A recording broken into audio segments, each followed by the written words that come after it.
हरे कृष्णा। तो चलिए अब मैं आप सभी को सुनाती हूँ माघ मास की कथा के महात्म का 21वां अध्याय, जो मैंने अभी तक आप सभी को 20 अध्याय कंप्लीट करा दिए हैं, सुना दिए हैं। अगर आप सभी को ये 20 अध्याय अच्छे लगे हों तो कमेंट बॉक्स में जय श्री हरि अवश्य लिखें। तो चलिए अब शुरू करते हैं माघ मास के महात्म का 21वां अध्याय।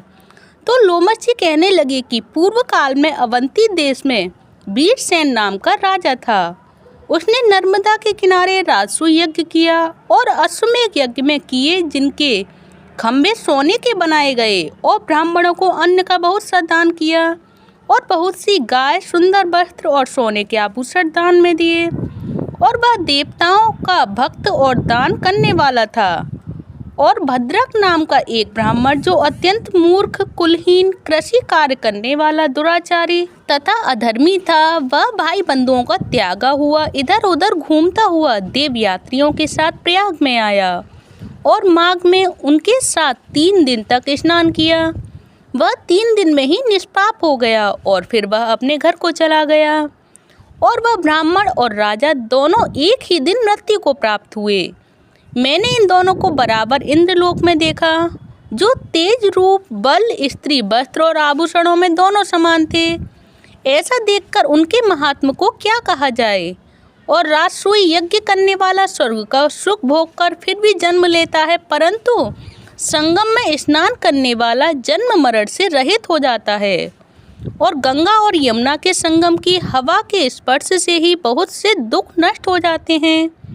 और अधिक क्या कहें, और किसी भी तीर्थ में किए गए पाप माघ मास में प्रयाग में स्नान करने से नष्ट हो जाते हैं। और पिशाच मोचन नाम का एक पुराना इतिहास सुनाता हूँ। इस इतिहास को यह कन्याएं और तुम्हारा पुत्र भी सुने, उसको उनकी स्मृति प्राप्त होगी। और पुराने समय में देवयुति नाम का बड़ा गंभीर और वेदों का पारंगत एक वैष्णव ब्राह्मण था। उसने पिशाच को निर्मुक्त किया था। और वेद निधि कहने लगे कि वह कहाँ का रहने वाला, किसका पुत्र, किस पिशाच को उसने निर्मुक्त किया। आप विस्तार पूर्वक यह सब कथा सुनाइए। तो लोमश ऋषि ने कहा, किलपज्ञ से निकली हुई सुंदर सरस्वती के किनारे पर उसका स्थान था, और जंगल के बीच में पुण्य जल वाली सरस्वती बहती थी। वन में अनेक प्रकार के पशु भी विचरते थे। उस ब्राह्मण के श्राप के भय से पवन भी बहुत सुंदर चल रही थी, और वन चैत्र रथ के समान था। उस जगह धर्मात्मा देवयुति रहता था, और उसके पिता का नाम सुमित्र था, और वह लक्ष्मी के वरदान से उत्पन्न हुआ था। वह सदैव आत्मा को स्थिर रखता, गर्मी में अपने नेत्र सूर्य की तरफ रखता, और वर्षा में खुली जगह पर तपस्या करता, और हेमंत ऋतु में सारस्वत सरोवर में बैठता और त्रिकाल संध्या करता था।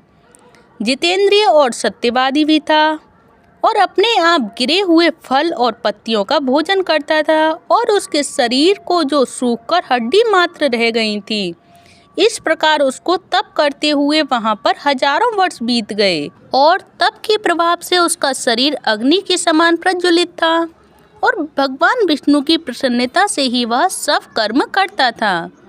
तो दधीचि ऋषि के वरदान से ही वह श्रेष्ठ वैष्णव हुआ था।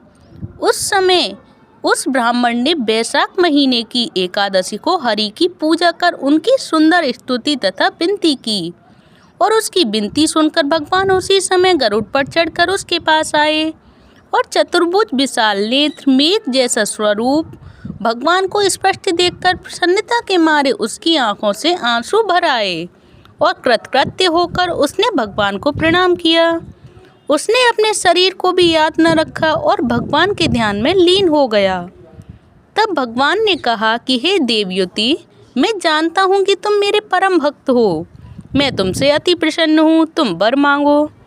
इस प्रकार भगवान के वचन सुनकर प्रेम के मारे लड़खड़ाती हुई वाणी में कहने लगा कि हे देवादिदेव, आपने अपनी माया से शरीर धारण करने वाले, आपका दर्शन देवताओं को भी दुर्लभ है, और अब आपका दर्शन भी हो गया, मुझको और क्या चाहिए। मैं सदैव आपकी भक्ति में लगा रहूं। भगवान उसके वचन को सुनकर कहने लगे कि ऐसा ही होगा, और तुम्हारे तप में कोई बाधा नहीं पड़ेगी, और जो मनुष्य तुम्हारे कहे गए स्त्रोत को पढ़ेगा, उसकी मुझ में अचल भक्ति होगी। और उसके धर्म कार्य संगोपांग होंगे और उनकी ज्ञान में परम निष्ठा होगी। तो जय श्री हरि। देखिए ये रहा माघ मास के महात्म का 21वां अध्याय जो मैंने आप सभी को सुनाया। आप एक दूसरे को शेयर करके पुण्य के भागी बन सकते हैं। तो चलिए अब मैं इसके बाद आप सभी को सुनाती हूँ माघ मास की कथा के महात्म का 22वां अध्याय, जिसको सुनने मात्र से ही मोक्ष की प्राप्ति होती है। तो चलिए जानते हैं माघ मास के महात्म का 22वां अध्याय जो मैं शुरू करूँगी। उससे पहले आप सभी को अगर ये 21वां अध्याय अच्छा लगा हो तो प्लीज़ कमेंट बॉक्स में जय श्री हरि अवश्य लिखें। तो चलिए अब शुरू करते हैं माघ मास के महात्म का 22वां अध्याय। तो इतना कहकर भगवान अंतर्ध्यान हो गए और तब देवनिधि कहने लगे कि हे महर्षि, जैसे गंगा जी में स्नान करने से मनुष्य पवित्र हो जाता है, वैसे ही भगवान की इस कथा को सुनकर मैं पवित्र हो गया। कृपा करके उस स्त्रोत को भी कहिए जिससे उस ब्राह्मण ने भगवान को प्रसन्न किया। और लोमस ऋषि जी कहते हैं कि उस स्त्रोत को पहले गरुड़ जी ने पढ़ा, उनसे मैंने सुना। तो हे विप्र, यह स्त्रोत अध्यात्म विद्या का सार, पापों का नाश करने वाला है और जो वासुदेव सर्वव्यापी चक्रधारी सज्जनों के प्रिय जगत के स्वामी श्री कृष्ण को सबसे पहले नमस्कार है। और जब स्तुति करने वाला विचार करे कि सभी जगत विष्णुमय हैं तो उनकी स्तुति की जानी चाहिए। जिस भगवान के श्वास वेद हैं और फिर कौन सी स्तुति उनकी प्रसन्नता के लिए की जा सकती है। जिसको वेद नहीं जान सकते, न बाणी न मन जान सकता है, उसकी स्तुति में अज्ञानी क्या कर सकता है। सारा चर अचर संसार जिसकी माया से चक्र की तरह घूम रहा है, इसी से हे प्रभु आप चक्रधारी कहलाते हो। और जो ब्रह्मा विष्णु आप ही हो, सारे संसार को उत्पन्न करने वाले ब्रह्मा को भी आप उत्पन्न करते हो। और जब जीव शरीर को धारण करता है तब उसमें ज्ञान उत्पन्न होता है और तुम सब सुखों के दाता हो, इसमें कोई संदेह नहीं है। आपसे संपूर्ण सुखों को देने वाली बुद्धि उत्पन्न होती है और आप ही 5 कर्मेंद्रिय, 5 महाभूत तथा मन की विविध भाव हो। और ब्रह्मा विष्णु रुद्र की कल्पना से आप संसार की कल्पना इसी प्रकार करते हो जैसे पिता पुत्री की करती है। तो कवियों में जो रूप शोभा देता है उन निर्गुण विष्णु भगवान को मैं नमस्कार करता हूँ, जिनमें ज्ञान रखने से श्रुतियों में कहे हुए कर्मों को लोग करते हैं। उस परम ब्रह्म को मैं नमस्कार करता हूँ। मैं उस सतरूप हरि को, जिनको योगी लोग सब प्राणियों में आत्मरूप में देखते हैं, उपासना करते हैं, जिसको अद्वैत कहते हुए गाते हैं और यज्ञ करते हैं, उस माधव भगवान को मैं नमस्कार करता हूँ। और मनुष्यों को माया तथा मोह में पैदा हुए विचित्र आभास, अहंकार तथा ममता को जानकर खो देते हैं, उन भगवान को मैं नमस्कार करता हूँ। और जो संसार में मनुष्यों के मोह रूपी वायु से सदा भभकते वाली ज्वाला आपके चरण कमल की छाया पहुँचने से नहीं जलाती, जिसके स्मरण मात्र से ही मोह, अज्ञान, रोग, दुख दूर हो जाते हैं, उन अनंत रूप को मैं नमस्कार करता हूँ, जिसमें मिल जाने पर और किसी दूसरे की इच्छा नहीं रहती, जिसको जानकर अद्वैतवादी आत्मा को देखते हैं। यदि विष्णु शब्द का अर्थ और उसके विषय का ज्ञान एक ही होता है तो इस सत्य से ही माधव इस संसार की माया में फंसकर तेरे ही ध्यान में रत रहता। यदि वेदांत दर्शन में भगवान सारे संसार में व्याप्त है तो इसी सत्य से भगवान में भरी निर्विघ्न भक्ति हो, जो बीज नहीं है तो भी बिना बीज के स्वयं विद्यमान है। सो वह विष्णु भगवान रूपी रंग से हमारे बीज के टुकड़े टुकड़े को, जो सृष्टि, स्थिति तथा लय के लिए ब्रह्मा विष्णु महेश 3 रूप धारण करते हैं और कार्य में सत्य, रज और तम इन तीनों गुणों में विद्यमान हैं, वह भगवान मुझ पर प्रसन्न हो। और जो प्राणियों के हृदय रूपी मंदिर में निर्मल देव वास करते हैं, वह भगवान मुझ पर प्रसन्न हो। और जो अविद्या पूर्ण संसार का त्याग करता है, जग में आप हो, आपका बनाया हुआ विश्व आनंद करता है, आपके त्याग करने पर अपवित्र हो जाता है और उसका साथ करने पर तुम बिना साथ के ही बने रहते हो। जो विकार रहित, जिनके चारवाक पंचभूत योग से जो पैदा हुआ चैतन्य मानते हुए उपासना करते हैं, और जो जैन लोग आपको शरीर का परिमाण मानते हैं और सांख्यवादी तुम्ही को प्रकृति से परे पुरुष मानकर ध्यान करते हैं, और जो जन्म इत्यादि से रहित चैतन्य रूप सदा आनंद स्वरूप उपनिषद जिसकी महिमा गाते हैं। आकाश आदि पंच महाभूत देह मन बुद्धि इंद्रियां सब कुछ तुम ही हो, तुमसे अलग और कुछ नहीं। तुम ही सब प्राणियों को उत्पन्न करने वाले हो और मुझको शरण देने वाले हो। तुम ही अग्नि रवि इंद्र होम मंत्र क्रिया तथा फल सब तुम ही हो। कर्म के फल देने वाले वैकुंठ में तुम्हारे सिवा कोई नहीं है। मैं तुम्हारी शरण में हूँ और सब प्राणियों के हेतु तथा उनकी शरण देने वाले तुम ही हो। जैसे युवा पुरुष की युवती में और युवती की युवा में प्रीति होती है, वैसे ही मेरी प्रीति तुम में हो। जो पापी भी आपको प्रणाम करता है उसको यमदूत ऐसे नहीं देखते हैं जैसे उल्लू सूर्य को। प्रत्येक पाप मनुष्य को उस समय तक ही सुख देते हैं जब तक वह आपके चरण कमलों का सहारा नहीं लेता।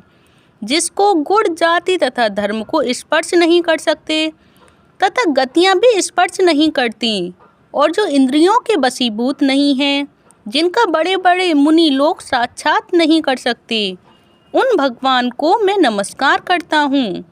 जितने ज्ञान रूपी सुंदर गुण हैं, जिन्होंने सुख स्वरूप मोक्ष रूपी लक्ष्मी का आलिंगन किया है और जिन्होंने आत्म स्वरूप सुख भोगा है और जिन्होंने ध्यान रूप से मृत्यु को बस में कर लिया है, ऐसे मुनियों से सेवित भगवान को मैं नमस्कार करता हूँ।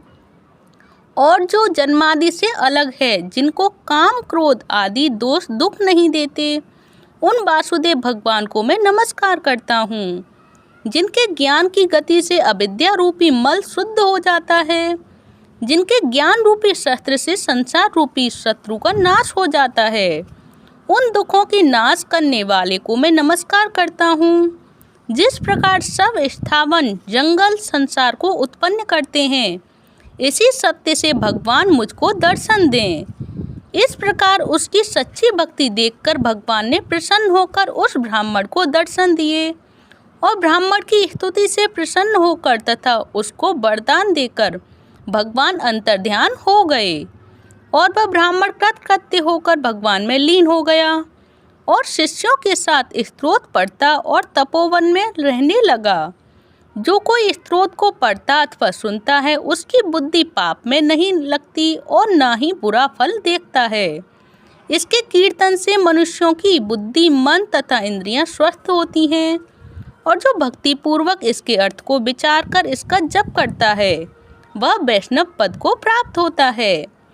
इसके सदैव पढ़ने से मनवांछित कार्य सिद्ध हो जाते हैं और मनुष्य सुपुत्र पाता है तथा धन पराक्रम और चिरायु को प्राप्त करता है।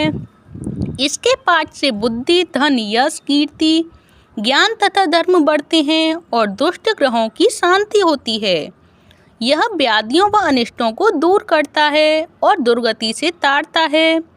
इसके पढ़ने से सिंह व्याघ्र चोर भूत देव पिशाच और राक्षस का भय भी नहीं रहता और जो भगवान का पूजन करके इस स्तोत्र को पढ़ता है, वह पापों से ऐसे ही अलग रहता है जैसे जल पंख से कमल। जो इस स्तोत्र को 1 काल 2 काल या 3 काल पढ़ता है, वह अच्छे फल की प्राप्ति करता है और जो मनुष्य प्रातःकाल इस स्तोत्र का पाठ करता है, वह इस लोक और परलोक में अच्छे सुख पाता है। और वेदयुति का बनाया हुआ यह स्तोत्र भगवान को अत्यंत प्रिय है और भगवान के दर्शन कराने वाला है और योग सागर नाम का यह स्तोत्र परम पवित्र है और जो भक्ति पूर्वक इसको पढ़ता है वह विष्णु लोक को जाता है। जय श्री हरि। तो देखिए, ये रहा माघ मास के महात्मा का 22वां अध्याय जो मैंने आप सभी को सुनाया। आप एक दूसरे के साथ शेयर करके पुण्य के भागी बन सकते हैं। तो आप सभी को ये 22वां अध्याय कैसा लगा, आप सभी मुझे कमेंट बॉक्स में बताकर जय श्री हरि अवश्य लिखें। तो चलिए, नेक्स्ट वीडियो में मैं आप सभी को नेक्स्ट अध्याय लेकर आऊँगी, वो है 23वां अध्याय जिसमें कि पिशाच मोक्ष की कथा है।